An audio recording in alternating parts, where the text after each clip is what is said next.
Hi guys, and welcome to the F1 Debate Show episode 20. In this episode we're going to be talking about Nico Rosberg's brand new contract with Mercedes. We're also going to be talking about the future of the Italian Grand Prix and where it's going to be held. And we're also going to talk a little bit about qualifying that happened about 2 hours ago. But to kick off this video, we're going to be talking about a team very much in financial trouble, but very much safe right now is Sauber. So Sauber are making the headlines this week for all the right reasons for a change. They have just been bought by a Swiss finance company called Longbow Finance, and they already have connections to single-seater racing because they have a deal with Julius Baer, which is like a Swiss bank, private bank, should I say, and they're like one of Formula E's main sponsorships. So again, they've already got connections with motorsport in that sense, and it's very positive news to hear because every single time you hear, Sauber could potentially, pulling out of Formula One, financial trouble, it could see them, crashing everything. Not only that, but loads of people losing jobs. It's absolutely tragic to see, and especially a team like Sauber, who once upon a time, only probably about 5-6 years ago, were doing superb. You know what I mean? Like winning races, they had drivers such as Robert Kubica, Sebastian Vettel on their side. So you know what I mean? It just shows how a good team like Sauber has just fallen from grace in recent years, and it's very disappointing to see. But it's fantastic to hear that they've now secured their future in Formula One. That is something that I was fearing because teams like a bit like Sauber, Peter Sauber brought that team into Formula One, had a vision in motorsport. He's been here since 1993, so obviously he hasn't been disappointed. But that's the end of Peter Sauber. He's retiring. He doesn't want it on his hands anymore. He did sell it to BMW before then buying it back in 2009. He's been at the helm ever since, and obviously he hasn't really been at the tracks recently. He doesn't. I think he's just he wants to retire. He just wants to enjoy life. I believe we'll see him in the paddock. I don't think that's the last we'll see of Peter Sauber. I believe he will be still around, which is a good thing because obviously you do like a friendly face like Peter Sauber, and a bit like what you do with Frank Williams. So probably one of the best things about this Sauber deal is that Manisha Kaltenborn is going to be still the president or the head principal of Sauber Formula One team, which is good to see because that means we've got 2 female team principals in the sport, which is good because that means we encourage more women to get into Formula One, which is I'm backing against that. If there ever is a campaign or whatever backing for women in Formula One, I would happily go for that because I think it's great. I think every sport should be equal in all that because it is good to see. So I'm pleased about that. I'm also pleased that again that Sauber are still in Formula One. They have got 2 drivers in such as Felipe Nasr and Marcus Ericsson. I believe Marcus Ericsson is there because of his financial backing. But there are rumours that this Longbow Finance has something to do with Marcus Ericsson. I don't know if that's strictly true or not. It's only rumours, but I highly believe that that this company is with Marcus Ericsson, and that is pretty much where this deal has came about. But what does this mean for the future of Sauber F1 team? Where can they go from here? Well, I believe the finances now is pretty much secure. So again, maybe not necessarily next year, but maybe the year after, they can go forth and invest in more parts, better engine, better everything really, and maybe go up the grid and go back to where they once were in 2008 when they were challenging for the championship, which was very hard to believe. But bearing in mind that in the past 2 out of 3 seasons they haven't scored any points. As yet. We had the Hungarian Grand Prix at the time of recording, but they haven't scored any points, so which is bad to see. But we want to see Sauber where they once were when BMW were at the helm. I believe the future of Sauber Formula One team is great. I believe jobs are pretty much secure. That they've said that they're keeping the name, they're keeping everything the same. So that's fantastic to hear. And what. If they were to get another car manufacturer in to give them a hand to help them out, to promote them, then I'm pretty sure Peter Sauber will be very happy with that. I believe he should be proud of what he's achieved. Obviously, it's not what he wanted to achieve because obviously I would have believed he would have wanted to have gone on to win multiple championships with drivers and constructors. He's only ever won the one race, so again that is a bit disappointing. But also at the same time, it is special to say I've won a Grand Prix with a team that came into Formula One with no potential. He came from touring cars into Formula One. It was a massive jump. He did succeed. He's brought in through some very talented drivers. Kimi Raikkonen came through from Sauber. Felipe Massa came through from Sauber. Obviously, Sebastian Vettel came from Sauber. Rod Kubica, obviously, who once was a talented driver, came from Sauber. So again, loads of different drivers came from that team. So obviously, the history and the knowledge is there, which is brilliant. To see. So yeah, Sauber are staying on the grid for the remainder of a couple of years. I am excited to see about this. So let's see what the future holds for Sauber Formula One team. So the next topic to talk about is that Nico Rosberg has signed another 2-year contract with Mercedes. Now obviously there has been lots of rumours going about where, you know, Nico Rosberg might move elsewhere because of the relationship with Lewis Hamilton, and obviously Lewis Hamilton moved to Ferrari and stuff like that, and that's pretty much, you know, all ended for now, for at least another 2 years.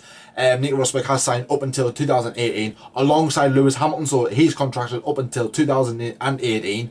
And what does the future hold for Nico Rosberg after his contract ends? Because he's been with the team since 2010, since the team formed. So again, you know, he's pretty much, I would say he's, you know, the main man at Mercedes in terms of experience and everything. Obviously Lewis Hamilton being, you know, the 3-time world champion, he's won two already there, gunning for 3. So will Nico Rosberg win a championship in that time? I hope so, otherwise it's going to be an absolute failure of a career for him, if I'm honest, because a driver like Rosberg and a team like Mercedes should be winning. He should be matching Lewis Hamilton, and if he isn't, Mercedes need to bring somebody in who can compete with Hamilton, and I believe that driver will be Pascal Wehrlein eventually. I think he's the man to replace Rosberg. In terms of Hamilton's side, I don't really know. He's linked with Ferrari. I believe maybe at some point Ferrari might do a swap with Mercedes will do a swap with Ferrari for Lewis Hamilton in exchange for Sebastian Vettel, because he was linked to go to Mercedes in 2018, which is where both drivers' contracts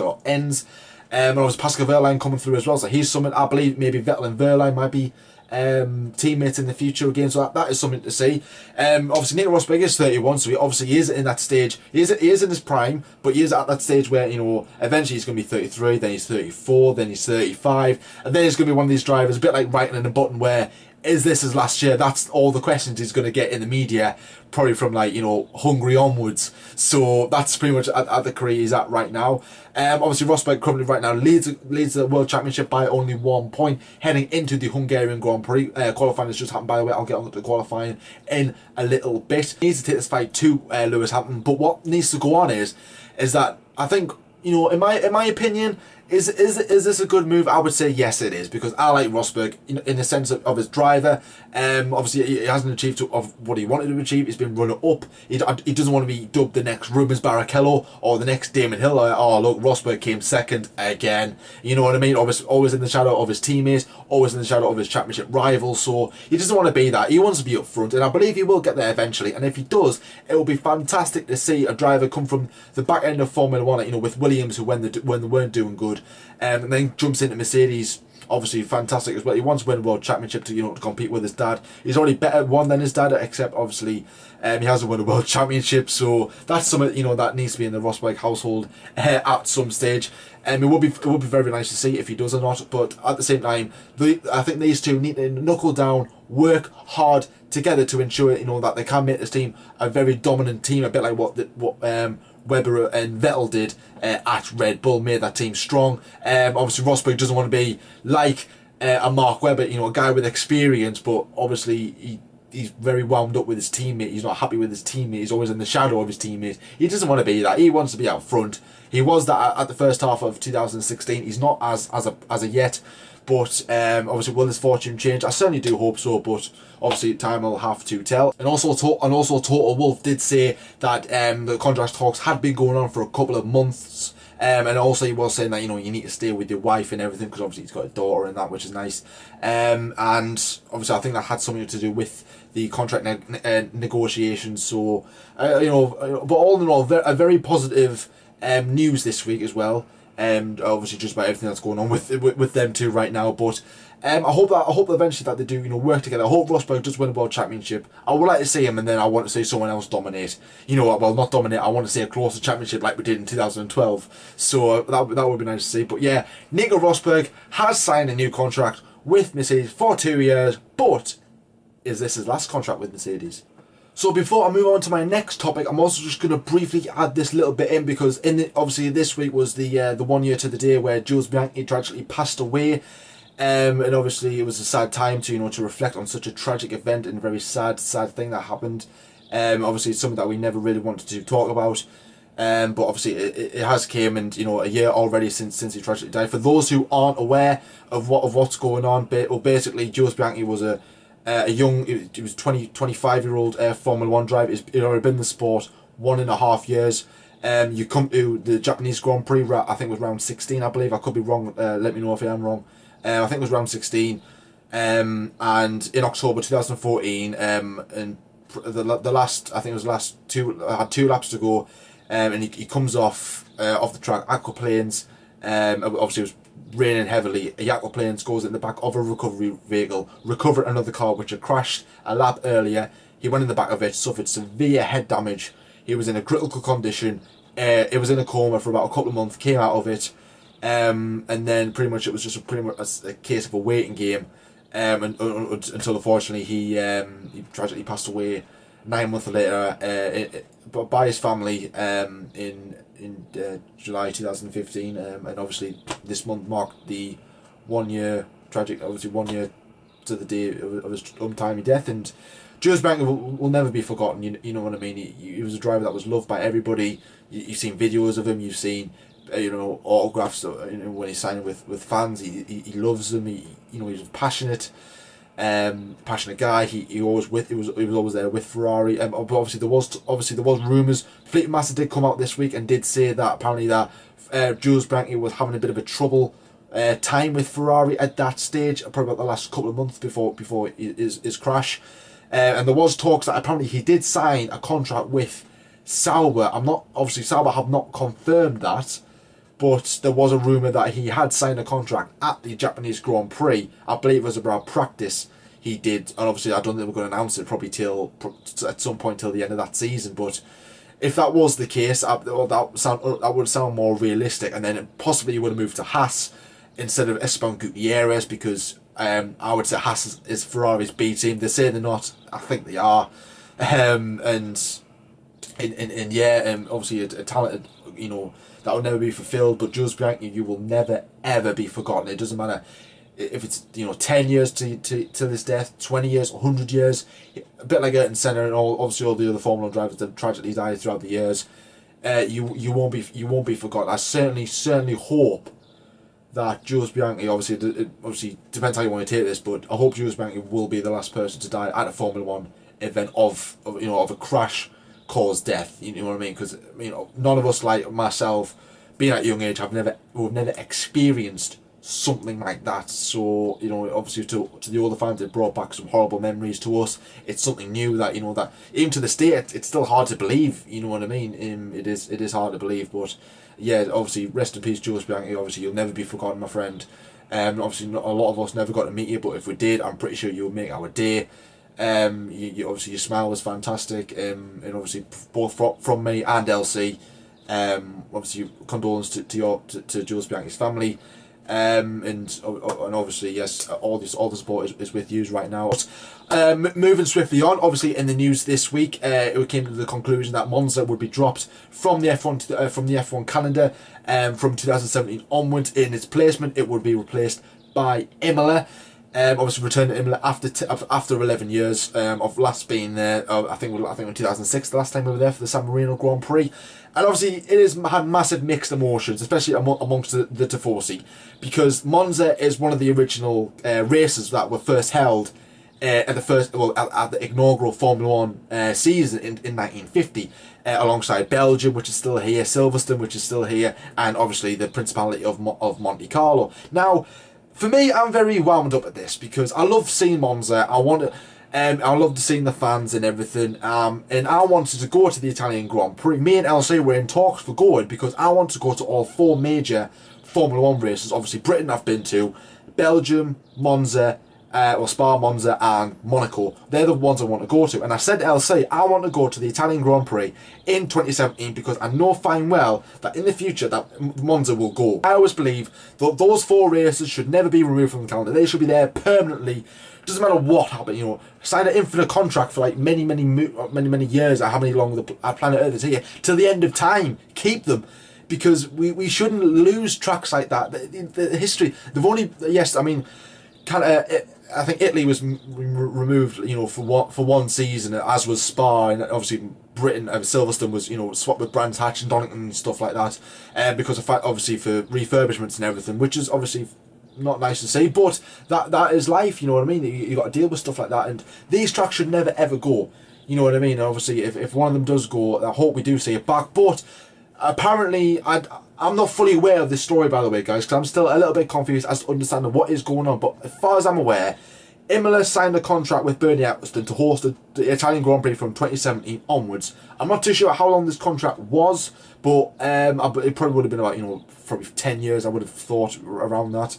Until, obviously, the ACI, the Automobile Club d'Italia, they needed to sign an agreement to say Imola can take over from us to host the Italian Grand Prix, and obviously they haven't already. So I'm not really sure what's going on, because Imola have signed this contract, but Monza could still host the Italian Grand Prix. So it is a bit of massive confusion right now. I don't know what's going on, if I'm honest, but in my opinion, Bernie, if you're watching this, for the love of God, please just keep Monza. Keep it. For one, because I want to go, and two, it's history. You've got that lovely banging of the original Monza. Bring that back for God's sake. And it is bad. I mean, obviously, let us know your opinions on this. I mean, in the comments below. And obviously, send us some messages on Facebook to see what you think of it. Because I probably imagine that 95% of you will be raging at this. I am, because I mean, yes, Imola is a good track, but it's not Monza. It's like, for example, say, I don't know if anyone's into football, but it's like watching England play at Old Trafford, the Manchester United football ground. Yes, you're seeing England, but it's not at Wembley. You know what I mean? You're still seeing the same event, but it's not at the place where you want to be at. Same with this. It's like, yes, it's still Formula 1 in Italy, but it's at Imola. You don't want it in Imola. You want it at Monza. So, I mean, come on, Bernie. Sort yourself out. Do a deal with them, and just keep Monza, keep Monaco, keep Silverstone, and keep Belgium for God's sake. If not, then just go. You might as well go. I mean, no one even likes you anyway to begin with, so you know what I mean. You just make yourself even more unpopular, my friend. So there we go. So then, guys, to round off this episode, we're going to talk about the Hungarian Grand Prix qualifying. Now, just before I go into the results, if you are watching this and you don't want to know the results, then obviously by all means skip to the outro if you want to, or just mute it or whatever you want, because obviously I don't want to spoil it for you. But for myself, I actually haven't watched qualifying. I wasn't going to talk about qualifying because I was going to watch the highlights, because I just came in from work. But I got a text message from a friend on my phone, and obviously I've got Sky Sports, I've got Formula 1 app, and it just told me the results. So basically I was like, oh, well, I forgot not to look at my phone. But never mind, I'm going to talk about it. So the man on pole position is Nico Rosberg. Yes, he kicks off this brand new contract with Mercedes on a high. He got a 119.965, blistering lap. I haven't seen any qualifying. I don't know what happened in qualifying. I just know the results, but it looked like a very good lap indeed. Obviously, I will watch the highlights and everything, maybe give my opinions on it at some point. Second place was, his teammate Lewis Hamilton, another Mercedes 1-2, except it's Nico Rosberg on pole this time alongside Lewis Hamilton. I was saying in the preview that Rosberg needs to up his game if he wants to, contend with his championship, extend from Lewis Hamilton. Lewis Hamilton has had problems. I think it was in P4, in FP2 and FP3, so he has a bit of gremlins this weekend. It looks like it is going to be Rosberg's weekend. As I said, Lewis Hamilton in second place with a 120.108. In third place is the Aussie Daniel Ricciardo, the Honey Badger as people call him. He got a 120.28. Or in fourth place was his teammate Max Verstappen with a 120.557. In fifth place was the Ferrari of Sebastian Vettel with a 120.874. In sixth place was Carlos Sainz in the Toro Rosso. He got a 121.131. In seventh place is Fernando Alonso. Fantastic. We got one McLaren into Q2. We got a 121.211. So we got a lot of twos and ones in that one there. But what's better than one McLaren in Q2 and Q3? Two McLarens in Q3. Jensen Button round comes up in 8th. Fantastic result for McLaren there. Brilliant, boys. Well done indeed. He got a 121.597 rather. In 9th place was the Force India of Nico Hülkenberg with a 121.823. And round off the top 10 was Valtteri Bottas in the Williams with a 122.182. So, who are the drivers that missed the cut to go into Q3 rather? I keep saying Q2. So these are the drivers that got knocked out in Q2. 11th place, you had Roman Grosjean in the Haas with a 124.941. So that's a massive, massive difference. It must have been. It looks like it might have. Well, it was a massive difference compared to from the times in Q2 and Q3 rather. So I don't know what was going on there. Danny Kvyat in the Toro Rosso was 12th with a 125.301. 13th place was Sergio Perez in the Force India with a 125.416. 14th place was the Ferrari with Kimi Raikkonen. He got knocked out in Q2. Oh dear, that's not good for Ferrari at all. He's got a lot of work to do to get himself up the grid. He got a 125.435. Esteban Gutierrez in the other Haas, very disappointing from Haas, if I'm honest with you. 15th place, 126.189, and just getting into Q2 was the Sauber off Felipe Nasr. Good news on their hands as well with a 127.063. So who are the drivers that got knocked out in Q1? Obviously, I mean, obviously you are expecting some regulars, but you probably noticed some driver I haven't actually mentioned yet. But here we go. In 7th place was the Renault of Julian Palmer with a 143.965. Just by looking at them times, it looks like it was raining. I'm guessing it was raining because them times are massively off the mark to Q1 and Q2. So I believe it was raining. And I believe that this driver must have had massive problems and must have aquaplaned at least at some point. Was Felipe Massa. He came home in 18th place with a 143.999. So, wow, that's a very good time, that. In 19th place was other Renault of Kevin Magnussen, he got a 144.543. 20th place was Marcus Ericsson in the other Sauber with a 146.984. Round up the last two, obviously our favourites, the both Manners, but in this time you had Pascal Wehrlein heading rear Harry Antno. He came in 21st with a 147.343, and in 22nd place was rear Harry Antno in the other man with a 150.189. So that's a result of qualifying for you. So yeah, just judging by them qualifying results, obviously fantastic for Nico Rosberg. That's the result that he wanted to go for. It is going to be a very close race, judging by the times and everything. And Daniel Ricciardo and Max Verstappen 3rd and 4th. They're going to be very handy if they want to do well as well. I think I predicted Max Verstappen to become 2nd, I believe. I think I said Hamilton 1st, Verstappen 2nd, and Rosberg 3rd, I believe. But that is a very promising result. In terms of Ferrari, one Ferrari good, one Ferrari bad. But I'm very happy with McLaren. For me, that's a very good qualifying altogether. P7 and P8, absolutely fantastic, guys. But anyway, guys, I'm going to round up this episode for you. Thank you very much for watching as well. Don't forget to like and subscribe, and I'll see you later.